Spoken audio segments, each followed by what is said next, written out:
അതെ, housing loan മാത്രമല്ല എല്ലാ ലോണും ഈ ബാങ്കിൽ നിന്ന് കൊടുക്കുന്നുണ്ട്. ഇയാൾ ബാങ്കിലേക്ക് നേരിട്ട് വാ. ആ ശരി. സാറേ, ഞാനൊരു ലോണിനെ അപേക്ഷിച്ചിരുന്നു.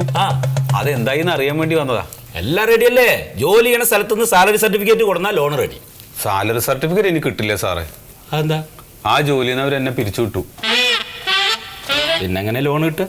സാറേ, എങ്ങനെയെങ്കിലും ആ ലോൺ എനിക്ക് ശരിയാക്കി തരണം. പണിയും കൂലി ഇല്ലാത്തോണ്ട് ലോൺ തന്നത് എങ്ങനെയോ തിരിച്ചടക്കുക. കുറച്ച് കഴിഞ്ഞാൽ എനിക്ക് പൈസ കിട്ടുവേ. എന്തേ കള്ളക്കടത്തുണ്ടോ? കള്ളക്കടത്തൊന്നല്ല. ഇത് കണ്ടോ? എടോ, പണയം വെക്കാൻ ഇവിടെ അല്ല, അത് ആ സെക്ഷനിൽ അങ്ങടിയല്ലേ. അല്ല, ഇത് പണയത്തിന്റെ അല്ല, പിന്നെ ഇത് യന്ത്രാണ്. യന്ത്രോ? ആ, മറ്റേ TV-യിൽ കാണില്ലേ, ആലത്തൂർ ശീതളന്റെ ജ്യോതിഷത്തില് ധനാഗമ യന്ത്രം. ഇത് കഴുത്തിലിട്ട എല്ലാ ഐശ്വര്യവും പൈസയും സമ്പൽ സമൃദ്ധി ഉണ്ടാവും എന്നാണ് പറയുന്നത്. പിന്നെ എന്തിനാടോ ലോൺ? അതായിട്ടാണ് ജീവിച്ചാ പോരെ? അല്ല സാറേ, ഇതിപ്പോ പ്രവർത്തിച്ച് തുടങ്ങണ്ടേ? പ്രവർത്തിച്ച് തുടങ്ങിയിട്ടില്ല. അത് ശരി. ആ, അല്ല, ഇവിടെ എങ്ങനെ അറിയോ? ഇവിടെ ഇപ്പൊ ഈ യന്ത്രം മാലൊന്നും തന്നിട്ട് കാര്യമില്ല. സാലറി സർട്ടിഫിക്കറ്റ് തന്നെ വേണം. സാറേ, കുറച്ച് കഴിഞ്ഞാൽ എനിക്ക് പൈസ ഇഷ്ടം പോലെ കിട്ടും. അപ്പൊ സാറ് ഫിക്സഡ് ഡെപ്പോസിറ്റ് എന്ന് പറഞ്ഞിട്ട് എന്റെ പിന്നാലെ വരും. അതിപ്പോ താൻ കാശുകാരനായി കഴിഞ്ഞാൽ ഞാൻ വന്നല്ലേ പറ്റൂ, എന്റെ ജോലിയല്ലേ. അത് അപ്പോഴത്തെ കാര്യല്ലേ. ഇപ്പൊ ചെല്ലി. ഈ കുന്തത്തിനൊപ്പം ഒരു ലോൺ ശരിയാക്കാനുള്ള ശക്തിയില്ലേ? ഒരു സത്യശീലൻ ജാമ്യം നിന്ന വായ്പയിലേ അതിന്റെ തിരിച്ചടവ് മുടങ്ങിയിട്ട് മാസങ്ങളായല്ലോ. അതിന് റവന്യൂ റിക്കവറിക്ക് അങ്ങ് അയച്ചേക്കട്ടെ. കാർഷിക ലോണിന്റെ അത് തന്നെ. അതയക്കേണ്ട, അയാൾ ഇവിടെ ഉണ്ട്. എന്താണ് സാറേ?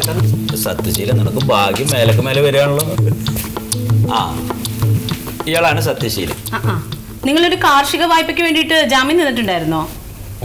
ആ, അതിന് തിരിച്ചടവ് മുടങ്ങിയിട്ട് ഇപ്പൊ മാസങ്ങളായി. 1.5 ലക്ഷം രൂപയാണ് അത് അടയ്ക്കാനുള്ളത്. അയ്യോ, അത് ഏട്ടൻ മറ്റേ വാഴക്കൃഷിക്ക് ലോൺ എടുത്തതാണ് സാറേ.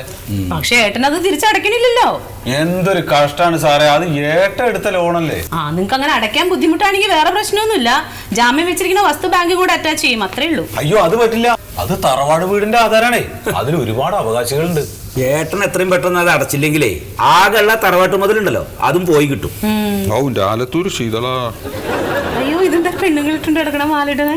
ഇത് മറ്റേ യന്ത്രാണ്. അല്ല, അഭിവൃദ്ധി ഐശ്വര്യമൊക്കെ ഉണ്ടാവും. ഇതോ? ഇപ്പൊ ഐശ്വര്യം ഉണ്ടായിക്കൊണ്ടിരിക്കുകയാണ് സത്യശീലനെ. ഒന്ന് നോക്കട്ടെ. അയ്യോ, ഇത് കണ്ട ശരിക്കും ലേഡീസിന്റെ മാല പോലെ ഉണ്ട്. ഓരോരോ വിട്ടിത്തരത്തിൽ എന്താ പറയും. നല്ലതാണ്. അതിപ്പോ പ്രവർത്തിച്ച് തുടങ്ങിയിട്ടില്ല സാറേ. അയ്യോ, ഒരു മിനിറ്റ്. ഹലോ. അതെ, ശ്യാമളയാണ്.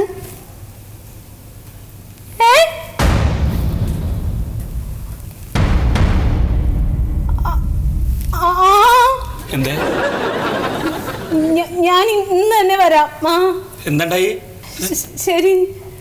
എന്താടോ സാറേ, എനിക്ക് കാറ് കിട്ടി. എങ്ങനെ? എവിടുന്ന്? എപ്പോ? ഞാനേ കഴിഞ്ഞ ദിവസം തുണി എടുക്കാൻ പോയപ്പോ ഒരു സമ്മാന കൂപ്പൺ കിട്ടിയായിരുന്നു. അതെനിക്ക് അടിച്ചു.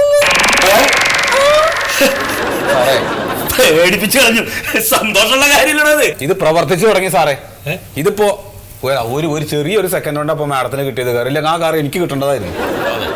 ഇനി സാറ് പൈസക്ക് വേണ്ടിയിട്ട് നോട്ടീസ് അയക്കും വേണ്ട, ഒന്നും വേണ്ട. പൈസ ഞാൻ ഇവിടെ കൊടുത്തു തരാം കേട്ടോ. ഈ സാധനം പ്രവർത്തിച്ചു തുടങ്ങി, കണ്ടോ? അപ്പൊ കണ്ടില്ലേ? അത്രേ ഉള്ളൂ കാര്യം. ഞാനിതൊന്ന് വെറുതെ ഒന്നും കൂടി വേണ്ട. അപ്പൊ ശരി സാറേ, ഞാൻ ഇറങ്ങട്ടെ. ലോൺ വേണ്ട. അപ്പൊ ലോണൊന്നും വേണ്ട.